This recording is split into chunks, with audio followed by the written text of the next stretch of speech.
আসসালামু আলাইকুম। কেমন আছো তোমরা? আশা করি সবাই ভালো আছো। তো আজকে আমি দুইটা স্পেশাল রেসিপি তোমাদের সাথে শেয়ার করতে চলেছি। প্রথমেই আমি থানকুনি পাতার যে ভর্তার রেসিপিটা সেটাই তোমাদের সাথে শেয়ার করলাম। থানকুনি পাতাগুলো এত চকচকা ঝকঝকা ছিল যে বারে বারে আমি হাত দিয়ে নাড়ছিলাম, অনেক ভালো লাগছিল। তারপরে আমি থানকুনি পাতাগুলোকে একটু ছোট ছোট করে কেটে নিয়েছি। তারপর কড়াইয়ে তেল দিয়ে পেঁয়াজ রসুন একটু লাল লাল করে ভেজে উঠিয়ে নিই। সত্যি কথা বলতে থানকুনি পাতার এই ভর্তার রেসিপিটা আমি কখনোই খাইনি। আম্মুর মুখ থেকে শোনা এটা নাকি অনেক মজা লাগে। আর থানকুনি পাতার যে কত গুণাগুণ সেটা আমরা কম বেশি সবাই জানি। আসলে শাক পাতার মধ্যে একটু ভিটামিনটা বেশি থাকে, যদিও কতজন শাক পাতা পছন্দ করেন না। আর যারা পছন্দ করেন তারা ঠিক আমার মতোই শাক পাগল হবেন। তো তারপরে কড়াইয়ে আমি 3টা শুকনা মরিচ দিয়ে একটু কড়া করে ভেজে উঠিয়ে রাখি। এরপরে কাঁচা মরিচগুলোকেও হালকা করে একটু ভেজে উঠিয়ে নিই। ছোটোবেলায় যখন খুঁটি বাসন খেলতাম তখন এই থানকুনি পাতার অনেক রকম রেসিপি করতাম সেই খেলার মধ্যে।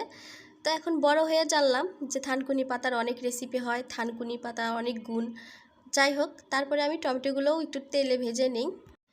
আর হ্যাঁ, আপনাদের একটা ছোট্ট টিপস দিয়ে দিই, যারা থানকুনি পাতার ভর্তা করতে চান বা খাবেন ইচ্ছুক, তারা কিন্তু অবশ্যই এই পাকা টমেটোটা থানকুনি পাতার ভর্তার মধ্যে ইউজ করবেন, না হলে কিন্তু থানকুনি পাতার যে একটা তেতো ভাব সেই তেতো ভাবটা যাবে না, আর মজাও কিন্তু আসবে না।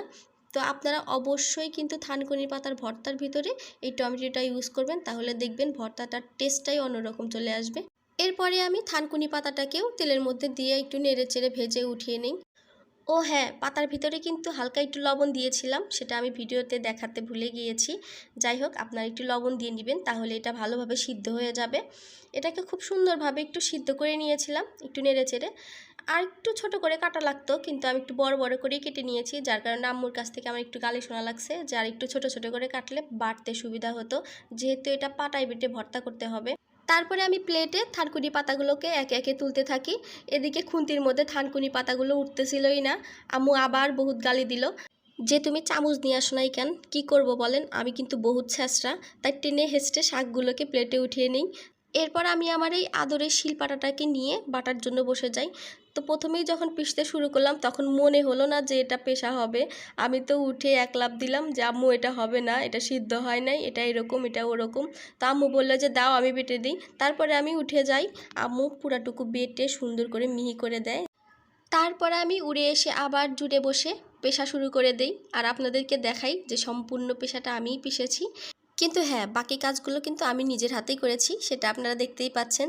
এরপরে কাঁচামরিচ শুকনামরিচ রসুন সব কিছু পাটায় মিহি করে বেটে ভর্তাটার সাথে মাখাতে থাকি। এ পর্যায়ে সত্যি কথা বলতে আমি একটু মুখে দিয়েছিলাম, এত তেতো লাগলো রে ভাই, মনে হলো যে আমি নিম পাতা খাচ্ছি।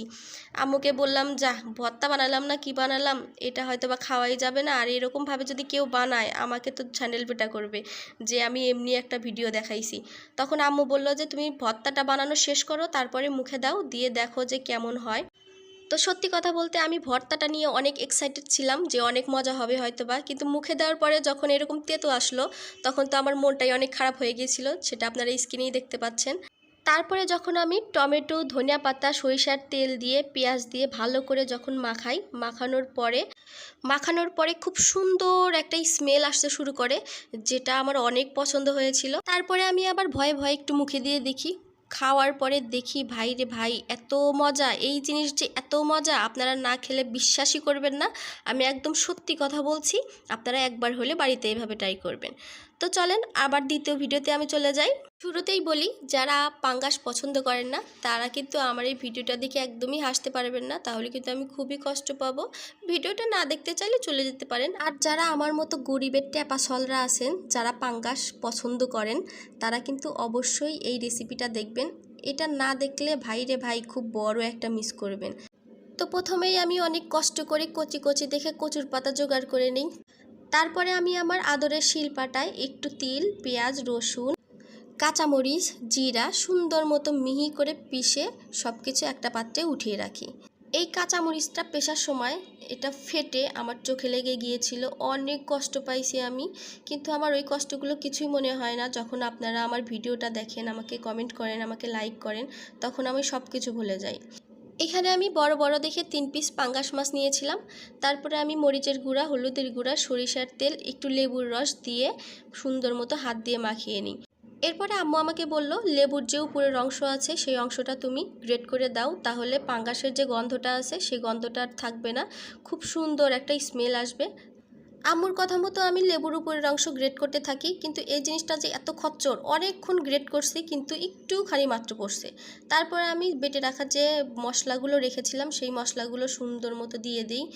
এইগুলো মাখাতে গিয়ে আমার হাতের অবস্থা 12টা বেজে গেছিলো, তার কারণে আমি কাঁচামরিচ পিষেছিলাম, আমার হাতটা এত জ্বালা পোড়া করছিল সেটা বলার বাইরে।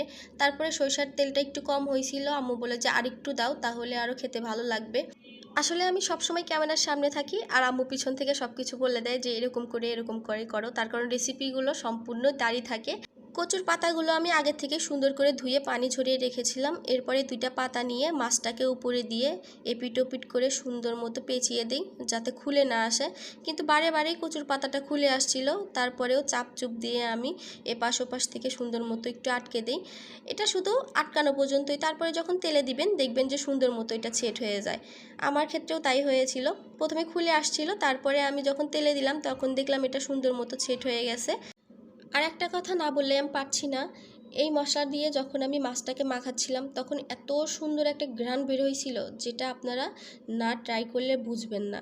আমি সত্যিই বলছি, আমাকে বিশ্বাস করেন, যারা আমার মতো পাঙ্গাস পছন্দ করেন তারা একবার হলেও এরকম কচুর পাতা দিয়ে বাড়িতে ট্রাই করবেন।